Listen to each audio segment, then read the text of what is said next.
올해는 임대인들이 의리야. 왜냐하면은 전세에 대한 지급 보증 한도를 낮춰주다 보니까 사람들이 전세 대출도 못 받거든요. 전세 대출도 못 받으니까 그냥 이 전세입자가 나가면은 다음 전세 대출자를 넣을 그런 자신감이 임대인들이 없는 거예요. 안녕하세요, 최부심입니다. 이재명 대통령과 올 5월에 경제 유튜버 간담회를 한 유튜버 중에 한 명이고요. 주식과 부동산 시장을 20년 넘게 분석해온 애널리스트이기도 합니다.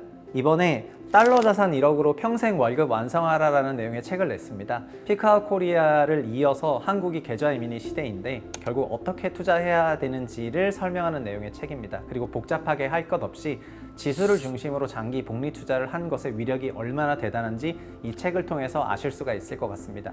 작년에 내지 않고 올해 낸 이유는 새 정부가 되면서 국내 주식시장을 성장시키려는 이재명 정부의 철학을 브록을 통해서 반영했기 때문이고요. 책의 뒷부분에는 QR코드가 있는데요. 지금 사야 할 주식과 ETF를 담은 비공개 영상이 있기 때문에 꼭 봐주시길 바라겠습니다. 달러 자산 1억으로 평생 월급 완성하라. 여러분도 할 수가 있습니다. 화이팅!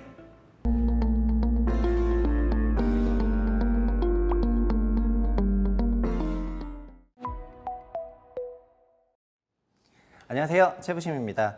최근 들어서 그 전세 대출 규제가 심해지면서 전세 대출 규제가 뭐 적극적으로 나온 게 아니라 보증 한도가 10%포인트 7월 말부터 낮아졌는데 그랬더니 막 언론들에서 난리거든요. 전세 위기가 온다가. 최근에 이게 땅 짓고 이게 6월 기사인데 땅 짓고 6월 기사 내용이 뭐냐면 제목이 이런 건데 토어제 후폭풍에 전세 매물이 70% 급감을 했고 집값 대란이 전세 대란 된다. 이렇게 소위 이제 전세 대란 오기를 기도하던 그 언론사가 있었습니다. 근데 이게 8월에는 또 어떻게 했냐면은 6.27 대책 나오고 한 달 지나서 문재인 정부 시즌2 한 달 새 전세 물건 2,000건이 증발됐고 전세 대란이 온다. 그냥 밥 먹으면 맨날 전세 대란만 생각하는 전세 대란 무새인데 토어제야? 전세 대란.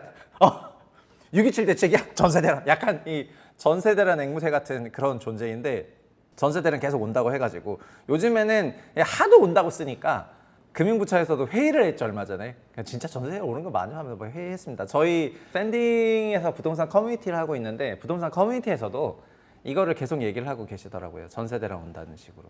기사는 이런 겁니다. 총 단지 1,000가구가 넘는 문정 레미안 1,700가구 정도 됩니다. 이게 전세 매물이 씨가 말랐다. 규모가 크고 인근 학교 기반 시설도 있고 거주 환경 우수하고 매매 가격 대비 절반 정도 가격의 전세를 거주할 수 있어가지고 실거주 수요자에게 꾸준한 관심을 받는데 6.27 하고 나서 전세 대출이 귀해졌다. 여기까지 들으면 어떤 느낌을 받냐면은 전세 매물이 없으니까 전세 수요가 있는데 전세가가 올라가나 보다 이런 생각이 들지 않습니까? 그래서 전세 매물이 씨가 말랐다면 임차인이 전세를 못 구하고 그럼 전세가가 대폭등하고 있을까요?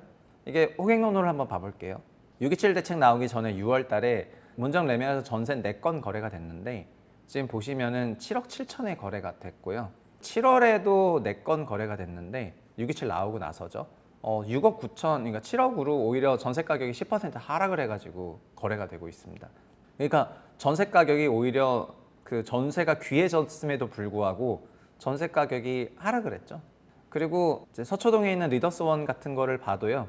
지금 최근 들어서 전세 시세가 오히려 더 잠잠하다 이 말인데요. 전세 시세 어딜 봐도 잠잠해요. 그러니까 왜 전세 시세가 잠잠하냐면은 지금은 그때랑 다르기 때문에 언제냐? 2020년대인데 저희는 다 2020년대 그 소위 트라우마가 있습니다. 2020에 8월 1일부터 임대차법을 시행을 하면서 그때 전세 매물이 엄청 귀했었거든요. 저도 2020년에 퇴사하면서 그때 막 집 팔고 했었잖아요. 근데 그 당시 기준으로 보면은 전세 가격이 미친 듯이 올랐었는데 2020년 1월, 2월에 비싼 데로 가볼게요. 반포자이 13, 14억 하던 전세가 15, 17억으로 3, 4억 떴고 저희 동네는 더 떴는데 4억 전세가 6억 정도 갔고 그러니까 4억이 6억 되면 50% 떤 거잖아요. 그러다가 21년 말 되니까 7억까지 가고 이러면서 전세가 거의 한 70% 이상 올라갔는데 이렇게 전세가 떴었습니다. 그래서 그때는 막 연말에 비토하는 기사들이 어마어마했어요. 당시 시대의 분위기가 시장 무시한 임대차법이 불러온 최악의 전세 대란, 전세 매물이 잠겼고 막 오만 얘기들이 나왔었는데 지금은 이런 얘기가 없다 이 말이죠. 지금은 전세 대란이라고 나오는 지역이 없어요. 전세 시세가 매우 안정적이야. 전세 매물이 없는데 왜 그러냐면은 이 그림을 봐보시죠. 작년에 전세 시세가 서울 기준으로 굉장히 고가로 올라갔었습니다. 여름에. 그래서 88 부동산 대책이 나왔어요. 88 대책 나왔는데 생각만큼 작동을 잘 안 하니까 9월에 은행대출 규제가 등장을 했죠. 감독원장 주재로. 그래서 시장이 냉각을 했습니다. 올해 토어제 푸니까 주택가격 치솟았는데 토어제 재정하니까 하락됐다가 다시 5, 6월에 랠리하고 6월 27일 은대규가 나오면서 시장 안정화됐습니다. 전세를 보면 올해 전세가 작년보다도 훨씬 안정적입니다. 더 중요한 거는 627을 내고 나서 전세 시세가 너무 안정적이야. 그러니까 전세가 오히려 더 빠지고 있어요. 그리고 마포 같은 데를 가봐도요. 지금 전세 시세가 작년에는 올랐는데 올해는 오르는 게 없어. 올해는 오르는 게 없다 이 말입니다. 그래서 올해 내내 안정세인데 그러면은 지금 전세가 내내 안정세니까 막 전세 대란이 나는 것 같은 그런 땅 찍고 기사들이 다 이제 가짜라는 건데 핵심은 이겁니다.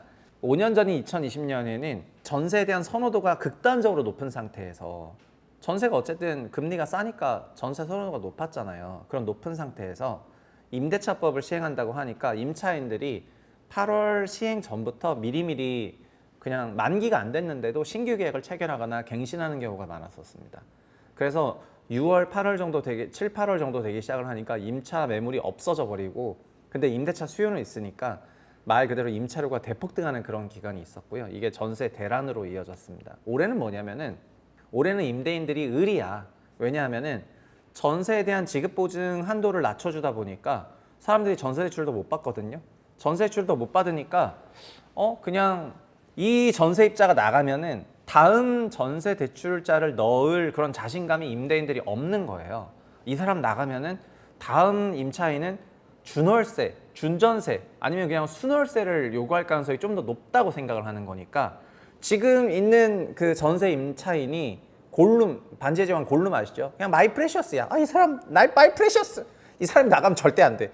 그래서 이분이 임차인 혹시 나갈까봐 임대차 계약 그냥 갱신, 동액으로 갱신하거나 그냥 한 번 더 사시죠. 자연 갱신해주고 뭐 이런 상황이 이어지고 있습니다. 이거랑 또 투자 목적으로 작년이랑 올해 전세 낀 갭매수한 인간들이 있는데 이런 사람들이 상생임대인 제도를 등록해가지고 상생임 제도는 2년 동안 어쨌든 4년이니까 임차료를 안 높이면은 세제 혜택을 받는 거거든요. 그러니까 저는 이거 상생임대인 여전히 살려놓은 이런 것들도 다 문제라고 생각하지만 어쨌든 이런 거를 해가지고 지금 전세가가 올라갈 환경이 아니에요. 그러니까 지금은 전세 임차인이 귀해요. 근데 그러면 5년 사이에 뭐가 있었냐? 5년 전에는 다 전세를 원했는데 아파트 기준으로.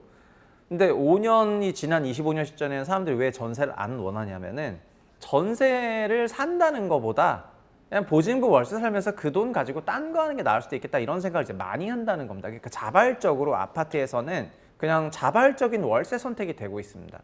지금 막 난 전세 살아야 돼 이런 사람보다는 전세금 좀 어떻게 돌려가지고 딴 데 투자해 볼까 이런 사람이 훨씬 많아졌어요. 그게 자발적이고 B아파트는 아파트랑 다르죠. B아파트는 전세 사기가 낮잖아요. 전세 사기가 너무 크게 나다 보니까 B아파트 쪽에서는 전세를 이제 더 이상 안 가는 거죠. 여기 그냥 무조건 월세만 가는 거고 근데 아파트 쪽에서는 전세 사기가 크게 안 났음에도 불구하고 어차피 전세는 다 똑같은 거잖아요. 다음 전세 임차인이 들어와야지 내 돈을 받는 거지. 임대인이 전세금 갖고 있다가 선생님 나가십니까? 전세금 돌려드리겠습니다. 이런 전세 임차인이 어디 있습니까?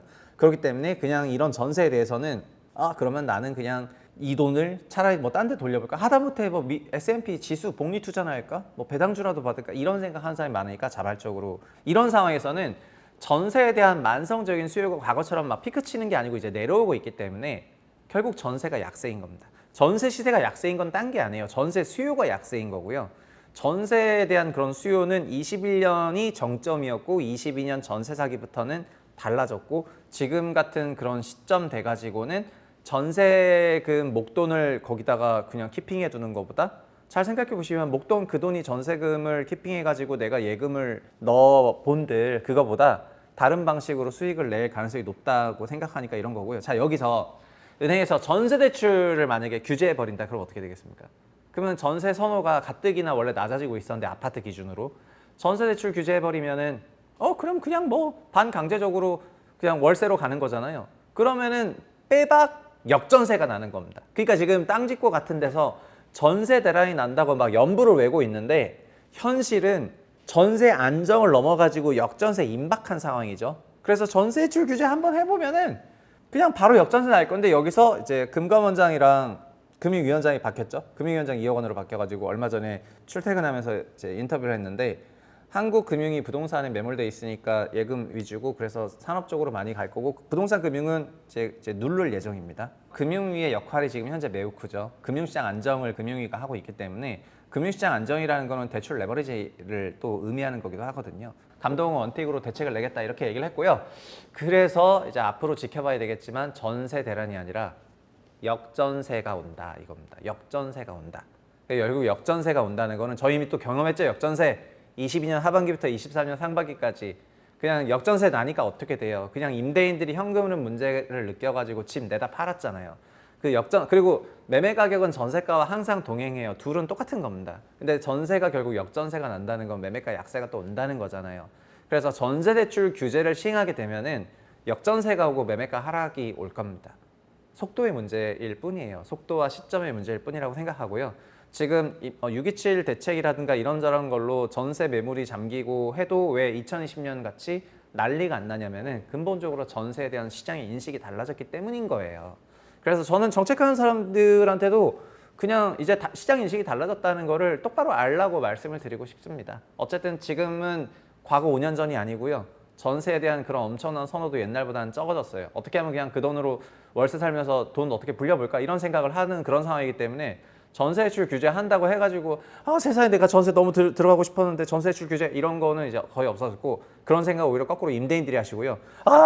전세 입찰이 안 들어오면 난 어떡하지? 이런 생각으로 임대인들이 하고 있는 그런 상황이지 임차인들은 뭐 그냥 전세대출 규제 하든 말든 이게 차라리 더 가깝다. 그러니까 그냥 가열차게 시행해도 된다 이 말이죠. 오늘 여기까지 하겠습니다. 감사합니다.